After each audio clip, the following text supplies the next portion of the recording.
what's up? This is Hope from Pros Before Bros, and I am doing another road vlog, as you kids like to call it, I think. I'm getting ready to, yeah, I'm not wearing my seatbelt. I know, I should be wearing my seatbelt. Probably should do that, or else it's going to keep being a jerk to us as we ride along here. Let's see, today's Saturday, October 6th, I think. I'm getting ready to go get my medicine. It's cheating death here because I'm putting that thing behind me so I can actually talk. I'm going to go get my medicine, and then I'm also going to go be checking out a new bookstore. Well, I guess it's not new. It's been around for, I think, about a year now. It's up in Kettering. It's called Murphy's Used Books and Media. I got a coupon for a free book with them, and apparently all the books and the media range between $1 to $5. They also do buyback, so I did about a sack full of books that I'm hoping to get off my shelf so I can make room for new books that are here and arriving in the next 3 months. But I thought I'd do a quick video real quick and talk to you about some of the reading that I did finally get done this week. So I took the books that I'm not selling. I'm keeping these in my collection, and I brought them on for the ride. So the first book that I finished up was The Summer of Jordi Perez and the Best Burger in Los Angeles. I don't know if you guys can see it or not, and I'm going to tell you in advance that the sound quality is going to be crap on this because we're clearly in a car. And this book is by Amy Spalding. She wrote The New Guy and Other Senior Year Distractions. I haven't read that book, but after reading this, I think it's definitely one that I'm going to put on my radar. I really enjoyed Amy's writing. Her writing style was very detailed, and her character development was also really incredible. So just to give you a background on this book, it's about 17-year-old Abby Ives. It is the summer before her senior year. She gets this really coveted internship with like independent retailer by the name of Lemonberry in LA, and they do all kinds of kitschy, fun clothing style, like fashion, and she's a big fan of them. And she is also plus size, and she's also queer. So she is obviously this beautiful pink-haired lady here on the cover. I absolutely loved this book. I was going to do it for Contemporary-thon, and then life decided it was just going to be crap. So I didn't finish up this for Contemporary-thon. I ended up finishing up this week. I think I finished on Tuesday, if I remember correctly. And it's just such a good book. It's definitely the 5 stars that I was predicting it was going to be.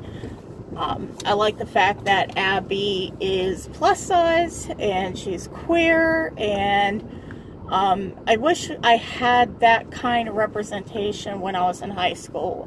Growing up in the middle of the freaking country, we were literally like, oh, I'm gonna fix this. We were literally like the children of the corn.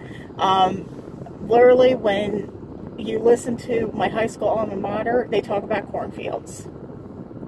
Kind of weird. So my class was like a graduating class of 50 students, and I believe we only had, it was less than 1,000, if I remember correctly, less than 1,000 in my overall like school thing. So, oh, are you going to go get? Yes, go ahead. Okay. My husband's going to go get my medicine. That's fun. So I really wish that I had this kind of representation when I was in high school, because being one of the few people that were considered overweight, if you like to call it, I like to consider it plus size, but you know, whatever. It was really tough. I mean, those days where I would come home from school crying and being absolutely miserable. And I lacked that self-confidence that I needed in order to succeed until I got to college and realized there's a lot more to life than what size jeans you're wearing. So this book, I feel like it would be such a good book for anybody that is probably, you know, dealing with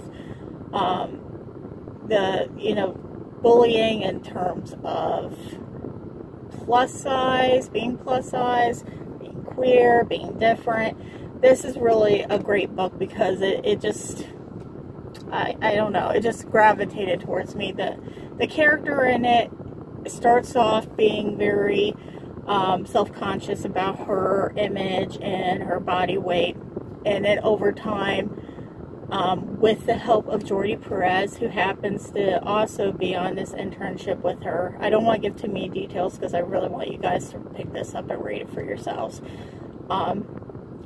Where was I going with this?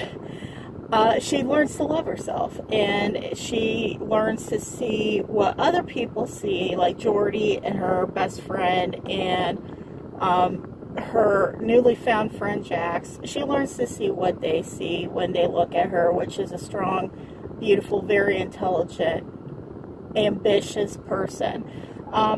So the way that she ends up with the internship is she is actually a blog writer. So she has her own very successful blog where she talks about plus size fashion.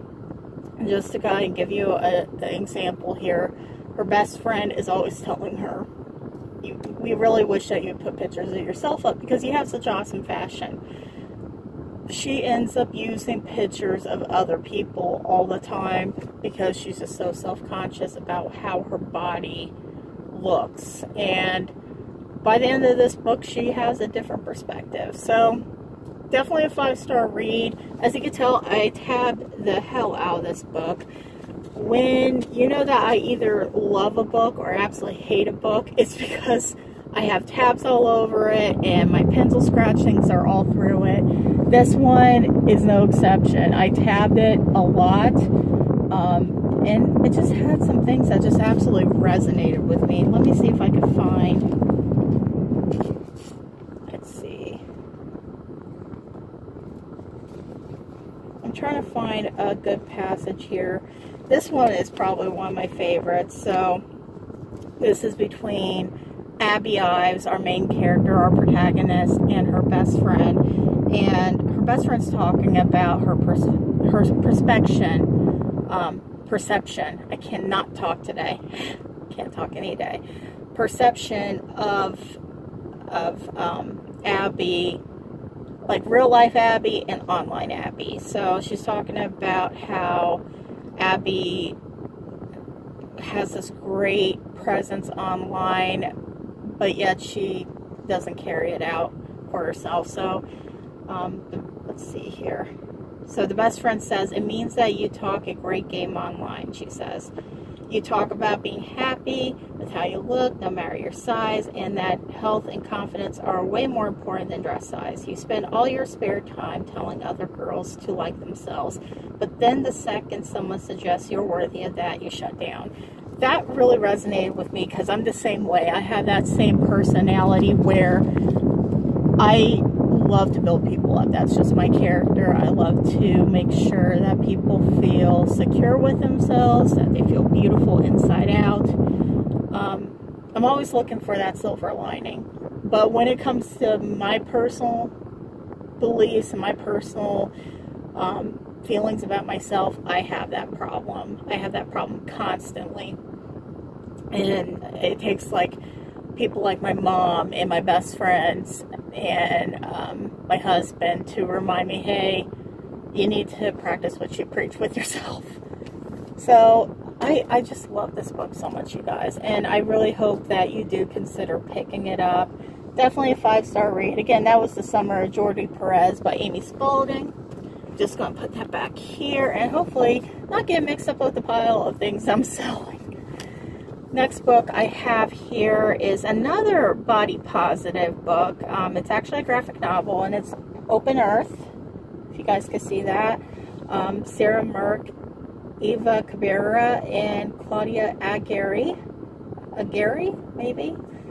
I'm terrible at saying names, and I feel so weird because this woman in a van, like, right across from me is staring at me as I'm talking to you guys.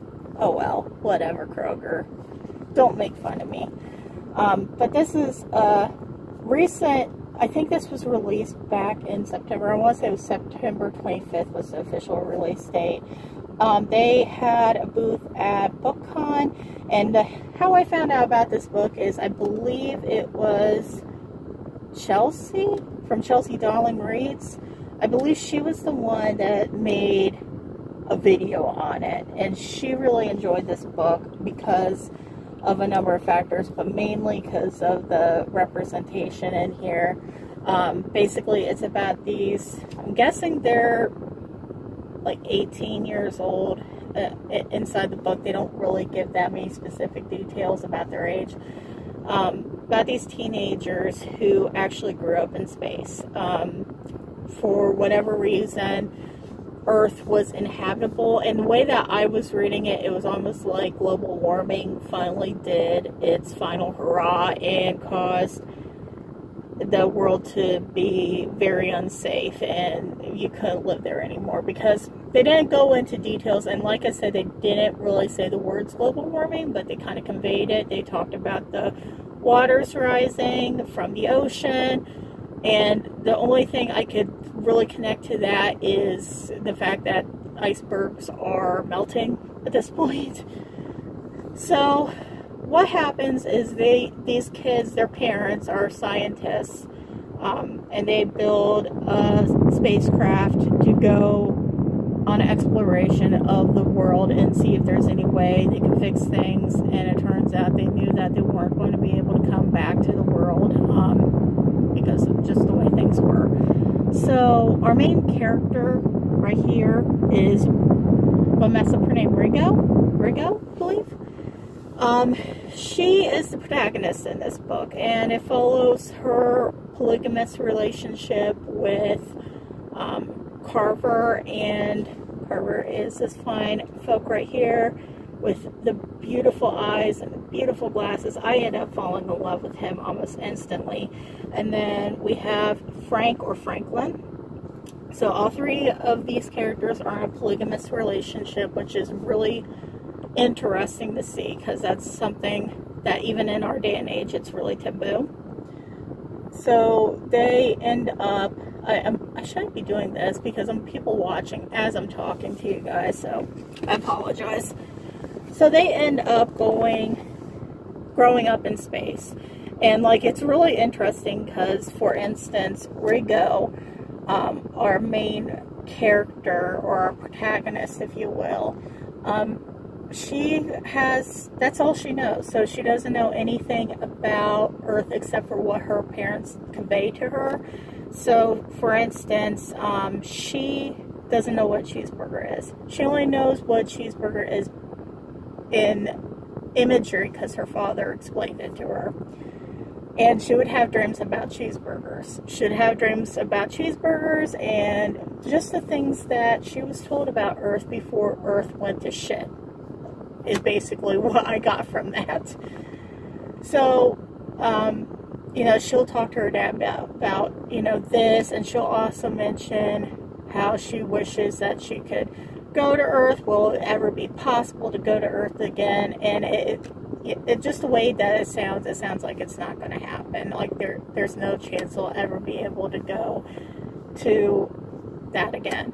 But one interesting dynamic is that the scientists that are up in space, the ones that originated this whole plan, they carry very norm conventions, if you will. They still have very traditional marriages.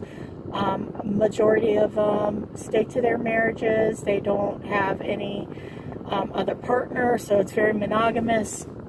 So it's really intriguing to me how the kids are more open to having a polyamorous relationship.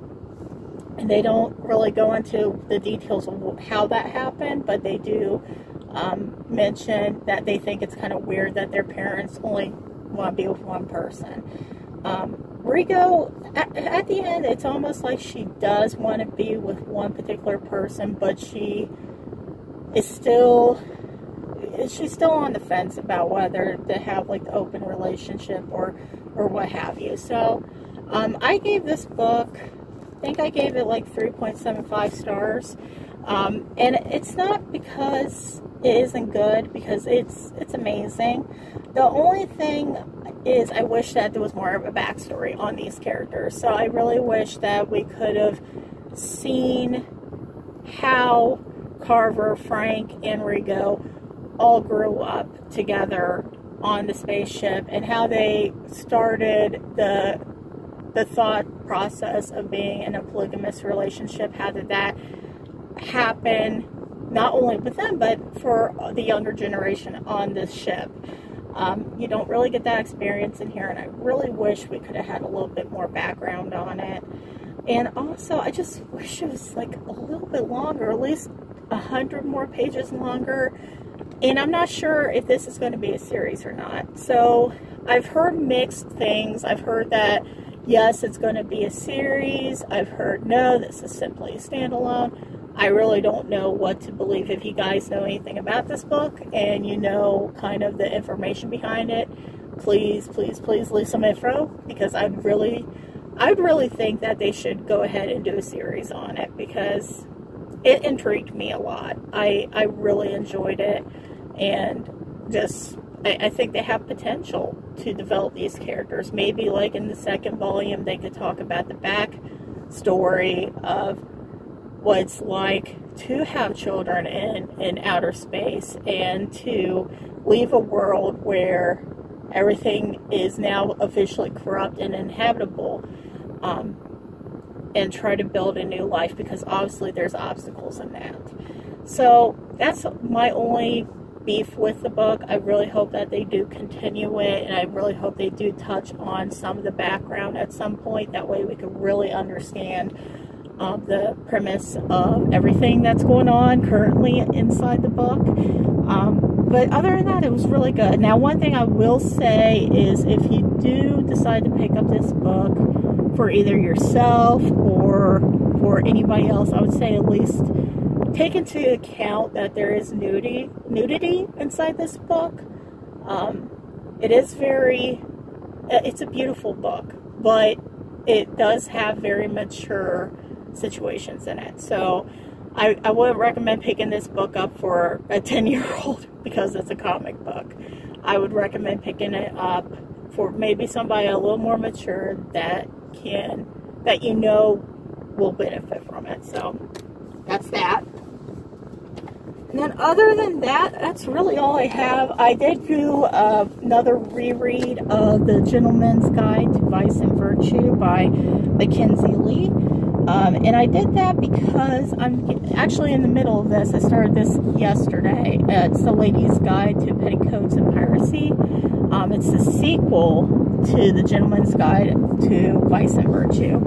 And I wanted to kind of refresh myself because I couldn't remember too much details of Vice and Virtue. And Vice and Virtue is basically like a following story to Monty's sister Felicity.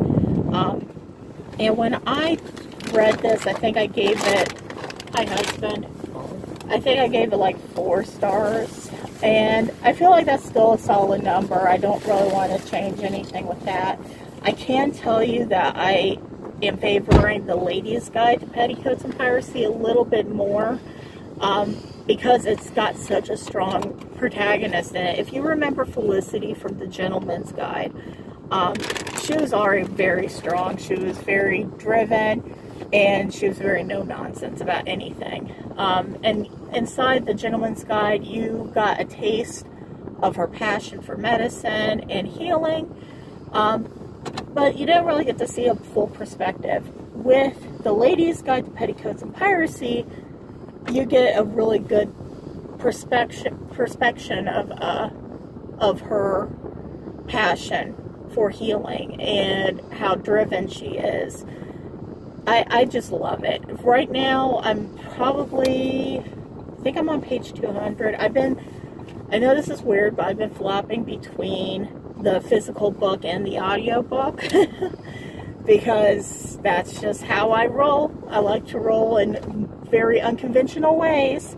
But I really like this because it gives you more of a perspective of Felicity. She's not just like this bitchy character in The Gentleman's Guide that The Gentleman's Guide kind of almost conveys at the very beginning. At the end, you get to see a little bit of a softer side of her, but in this, it really makes you understand why she is the way she is. So I am enjoying this quite a bit. It's been getting mixed reviews in the media because it's a sequel, so it's being scrutinized a lot more than Gentleman's Guide is. Gentleman's Guide, it won the Stonewall Honor Book medal. I mean, it's up there. It's got really good credibility. So it's a really hard follow-up to do a following with.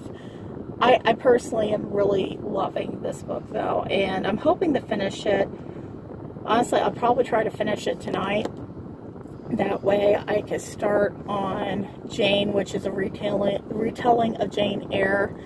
I'm not sure how I feel about that. I know I've gotten a couple comments saying, oh wow, you did the reads of the retelling of Jane Eyre. Like, how do you feel about that?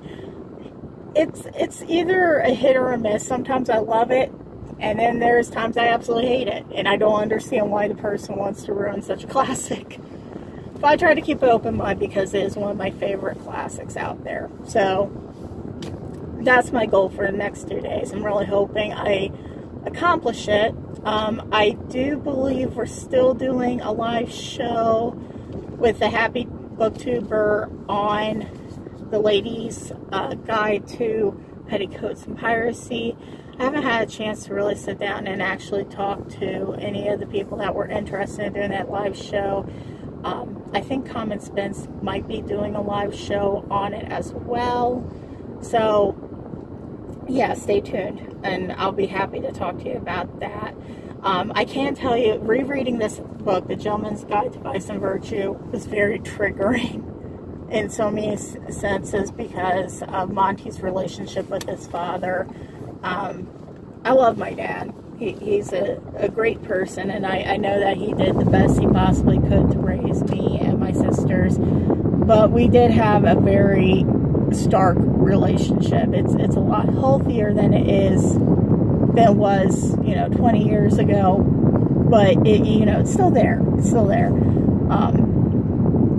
So it is kind of a trigger because you experience how Monty's feeling about dealing with just a lot of things, trying to live up to the expectations of his father and dealing with his sexuality where he kind of knows who he is, but he feels compelled to be ashamed of it because of how his father's acting. So it was an interesting read, we'll put it that way.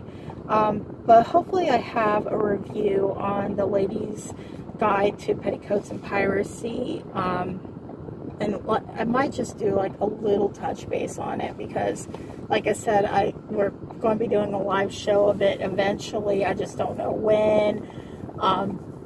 And I don't want to spoil it. So all I can tell is you guys need to go ahead and pick this copy up if you're very interested. I will say, if you do like the audiobooks, Google Play has a really good sale going on right now with this particular audiobook. I believe if you have Audible, it's like, I think it's like $25 or something. Sorry, you guys jumped up a little bit. You guys were looking at my dashboard.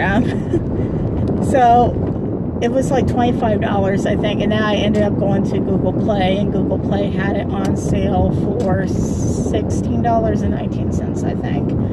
So that's definitely a good deal, considering the fact that if you don't have any credits of Audible right now, and this is your only option, you should go there. And I think that was even with the 30% off that Audible members get. So it was still kind of a raw deal.